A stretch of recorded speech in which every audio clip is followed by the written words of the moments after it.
Hello everybody, my name is Pixel and welcome to the Sapphire Tech YouTube channel. Today we are going to be taking a very quick look at some gameplay along with the performance of Immortals Fenyx Rising running on our Sapphire Nitro Plus RX 6800 XT graphics card alongside the AMD Ryzen 7 5800X CPU. All the footage in this video was recorded at a 1440p resolution and with the game's graphical settings completely maxed out. Now, this is actually a game that I was intending to cover back at launch, but unfortunately due to other commitments I wasn't able to make that happen. To be honest, the game ended up falling completely off my radar until just the other day when a friend of mine put out a tweet singing its praises, so here we are. At the time of recording this video, I've only actually played for around half a dozen or so hours, and so I'm only really able to give you guys my very early impressions. That said, based on what I've played so far, I've enjoyed the game so much that I've already completely uninstalled it and I do not intend to play it again anytime soon. I'm serious.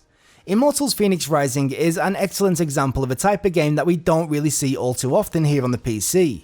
It's an open world action adventure game set within a world inspired by Greek mythology that I believe can appeal to a very wide demographic of gamers. Whilst I haven't personally played a Zelda game in a very long time, I think the last one was Majora's Mask all the way back on the N64, I can still certainly sense some of that franchise's DNA here within Immortals. I can't quite put my finger on what it is exactly, but there's just something about the structure of the world, the design of the puzzles, and in many ways even the writing that just takes me right back to playing the old school Zelda games as a child. I've actually seen an awful lot of people comparing Immortals directly with Breath of the Wild, which does seem to make a lot of sense based on the footage that I've seen, but since I've not played the game myself, I can't really comment on how similar or different the two games are. That said, if we ignore the individual ingredients and instead focus on the game as a whole, I am confident that there's enough unique flavour here to allow the game to differentiate itself from its peers. One thing that the game appears to get spot on is in delivering that sense of structured freedom, which is actually in stark contrast to pretty much every other Ubisoft open world game. It's this sense of freedom and exploration combined with the mechanics and story that convinced me to put the game down. Not because I dislike any of what it offers, but rather because I think it's so good that I would like to share this experience with somebody else. You see, right now I have a 1-year-old son and I think that in a few years when he's old enough to understand what's going on, I'd like to sit down with him so that we can play through this game together. Like I've already mentioned, we don't really get many games like this on the PC, especially not when it comes to the AAAs, and so I kinda consider this game to be somewhat special. Fingers crossed that when I come back to this game in a few years time, I'll still feel the same way, and hopefully me and Pixel Jr. will be able to create some long-lasting memories whilst tackling this adventure together. When it comes to the actual gameplay, I played through the game on the hardest difficulty, and I have to say that I was very pleasantly surprised by the combat in particular. Not only does it feel super nice and responsive, but there's also enough depth here to incentivize smart reactive play, as opposed to simply button mashing like I was expecting. At its most basic, you've got light and heavy attacks that you squeeze in between dodges and parries. I'm assuming that on the lower difficulties you could probably get away with going full aggro, but on the hardest, a single mistimed dodge can result in a very quick death. Even this early on, the game does not shy away from throwing you into combat with multiple enemy types that each have their own strengths and weaknesses. Not only does this keep you on your toes, but thanks to the highly systemic nature of many of the mechanics, it also encourages a lot of experimentation. For instance, throwing heavy objects at enemies can deliver massive damage, but what if you don't have any heavy objects to throw? Well, you could always consider cutting down a tree and tossing that, or maybe you could even play catch with an enemy's projectile and, well, return to sender. Obviously, this is only one very specific example, but what I'm trying to get at here is that combat is actually remarkably engaging, and I can only imagine that it's going to improve even further as Fenyx's moveset gradually expands. With that said, however, I do have a sneaky suspicion that eventually the player will become a little overpowered. I could be completely wrong here, but I'm certainly getting the impression that power creep could very well be a thing, though, providing that the combat remains nice, tight and varied, I don't really think it's going to be much of an issue. Alongside the exploration and combat, we've also got plenty of puzzles that need solving. For the most part, these mainly consist of your tried and tested switches, pressure plates and targets, but there does at least appear to be a decent number of secondary mechanics and modifiers to help keep things feeling fresh. Personally, I've always had a bit of a love-hate relationship with puzzles in video games because, on one hand, I really do love figuring stuff out and the sense of accomplishment that brings, but on the other hand, there is very little that frustrates me more than long-winded setup times. So far, bearing in mind that I've only played the very early game, Immortals Fenyx Rising does appear to do a fairly decent job of not wasting too much of the player's time, so fingers crossed it stays like that. Another area where Immortals Fenyx Rising really shines is in its setting and storytelling. The story itself is told from the perspective of two unreliable narrators, the Greek gods Zeus and Prometheus. Throughout play, they will constantly chime in with little bits of commentary and storytelling and even disagreements.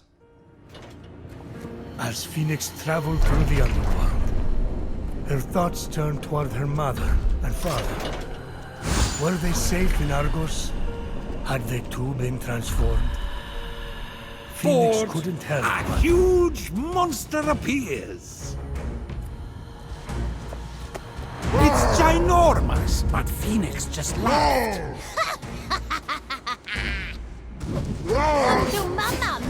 No! So you want to dance, huh? Oh, oh, it's perfect. The adorable monster was ever so playful. Everything she had prayed for to take her mind off her worries. It was a gift from Olympus she would treasure forever, deep within her vulnerable, yet ever-expanding heart. Ah, fine, have it your way. Just don't make me vomit. Fenyx faced the monster, ready. The monster attacked. I can't deny that I found it incredibly refreshing to see a game that's both willing and able to tell interesting stories without taking itself too seriously. Finally, let's take a look at the presentation and performance. Visually, Immortals Fenyx Rising has got to be one of the cleanest looking games to release over the last couple of years. Its art style combined with the engine that normally powers the Assassin's Creed franchise allows Immortals to be both artistically striking and technically beautiful at the same time. Truth be told, I very much doubt that this video is going to be able to do the game justice. Not only do we not have the raw bitrate needed to prevent macro blocking, but most importantly we don't have the full range of colours.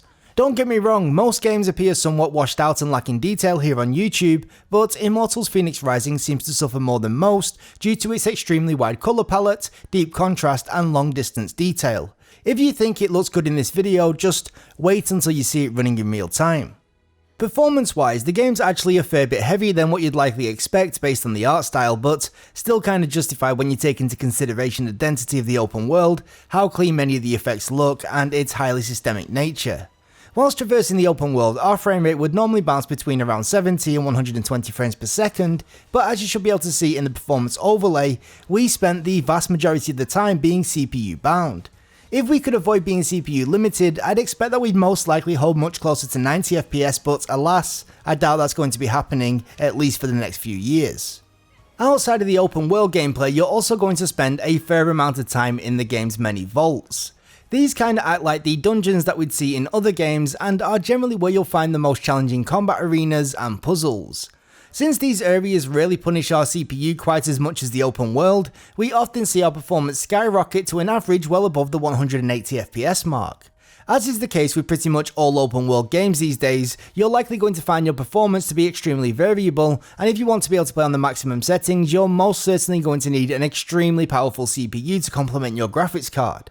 Since it seems unlikely that we're going to be pushing a locked 120 FPS average for many years to come, this is again one of those games that really demonstrates why we always recommend gamers seriously consider a high refresh rate FreeSync compatible monitor when looking for upgrades after picking up one of our fantastic Sapphire Nitro Plus RX 6800 XT graphics cards.